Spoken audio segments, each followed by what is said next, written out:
Over the last week at the BRICS conference in South Africa, momentous developments occurred, including total refutation of the line that was coming out from governments and the media that it would be a failure, there wouldn't be agreement, that it's not so significant, and so on. Well, what happened is they added 6 nations to the existing total of 5. These included Saudi Arabia, the United Arab Emirates, Iran, Egypt, Ethiopia, and Argentina. These developments were met with either silence, slanders, or lies in the Western media. No surprise, of course, because this overturns the existing unipolar order by showing that the nations of the Global South will no longer submit to neo-colonial policies. Now, they're missing the biggest story in the media on purpose. The question I have is kissing the ass of the military-industrial complex and the corporate cartels the only thing taught in journalism schools today? Now let's take a look at what this addition to the BRICS means. Remember, the BRICS are Brazil, Russia, India, China, South Africa, with 6 new nations added. These 11 countries have a total gross domestic product of $59.8 trillion. Compared to the G7, the total GDP is $48.5 trillion. So it's nearly 11 trillion, more than 11 trillion larger GDP. The total debt, the BRICS countries have a total debt of $8.9 trillion. The G7 countries have a total debt of $55.5 trillion. So which alliance is more solvent? Now, additionally, the BRICS now have over half the world's proven oil reserves. Now, the other development from the BRICS conference was the consolidation of the new development bank of the BRICS, headed by former Brazilian President Dilma Rousseff. They made a commitment to increasing their capability to make loans for developing countries. And the idea is that the bank will be run by and for developing countries outside of the control of the City of London and Wall Street. They're going to increase the use of national currencies for trade and investment. And investment will be directed especially towards infrastructure and modernization of infrastructure, especially in Africa. Now, Biden, Blinken, and the others can sneer and attempt to denigrate this development, but they can't stop it unless they're willing to extend the number of wars, regime change operations, and destabilizations. And if they try to do that, you might ask them, how is the Ukrainian counteroffensive going?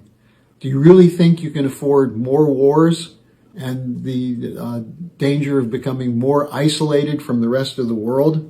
Now, the second thing that occurred over the last days is quite interesting in itself, but in this context of the upcoming presidential election, the tectonic shift in world events with the establishment of the BRICS, you have the case developing against Joe Biden, the U.S. president.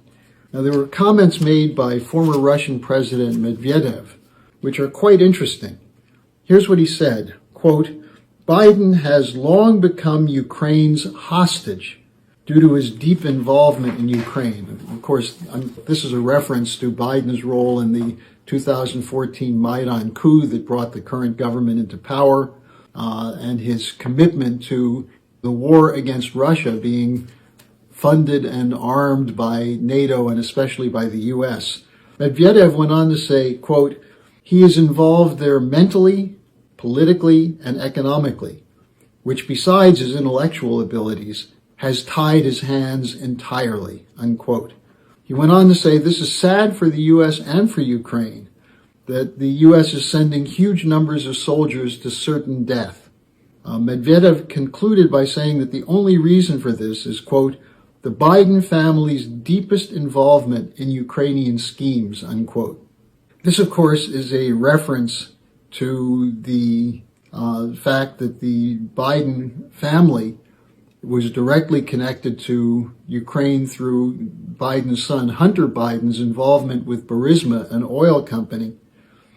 And this is something which is back in the news again. But let me simply add that I don't agree with Medvedev that this is the only reason for Biden's problems and for the Ukrainian schemes.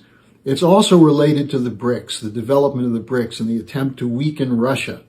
But the Biden corruption is certainly a factor, and this emerged again over the weekend in an interview given by the former Ukrainian prosecutor Viktor Shokin.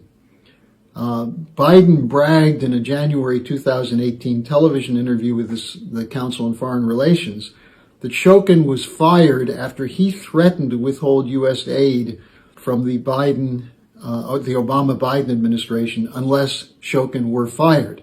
Shokin said of this, it is his, quote, personal conviction that yes, this was the case. They, the Biden family, were being bribed, unquote, referring to the Burisma payments to Hunter Biden. And Shokin asked the question, isn't that alone a case of corruption, unquote? Well, it is, and it's now being investigated by the Congress. The media is dragging its feet. You remember this was an issue in the 2020 campaign when Twitter came out and suppressed the story of the Hunter Biden laptop. 51 former top U.S. intelligence officials came out and said, this is Russian disinformation. Well, now it's obviously the case. It's not Russian disinformation. It's true. And the question of whether Biden is legitimately committed to, quote, Ukraine's freedom and democracy, unquote, or to cover up his own corruption, that's a question that the Congress and the American voters will have to take up. Now, the third story I want to mention is the death of the head of the Wagner PMC, Yevgeny Prigozhin, where the universal story in the West is this was a Putin hit. Biden implied it, saying nothing happens in Russia without Putin's involvement. U.S. intelligence initially said there was anti-aircraft fire that brought down the plane. They were forced to come out and admit that there was no evidence of that. That was just a made-up story. But this is typical of the anti-Putin playbook. Anything that happens can be spun as to show that Putin as a tyrant and a dictator is a bloodthirsty killer.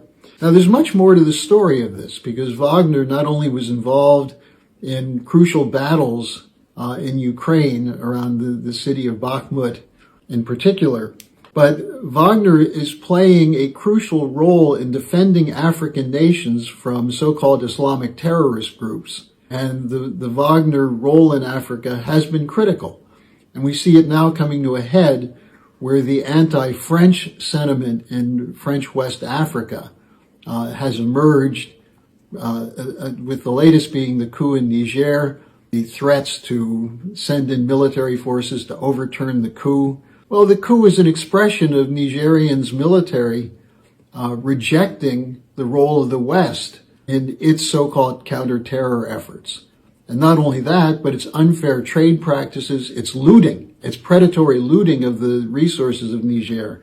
And this is, again, a part of the story of what's going on with the BRICS, why the global South is moving against the global North. But promoting the anti-Putin lie, and this is, I think, really indicative, is the lying former Prime Minister of Great Britain, Boris Johnson. Johnson called Prigozhin's death, quote, a violent liquidation, unquote, adding, quote, I cannot think of another example of such ostentatious and uninhibited savagery by a world leader, unquote.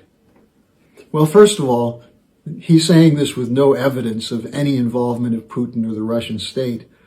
But obviously, he's forgotten the routine practice of assassinations carried out by British special forces and other countries' special forces trained by the British, particularly in Africa, where there's a whole history of assassinations of leaders who oppose the colonial policies of the European powers.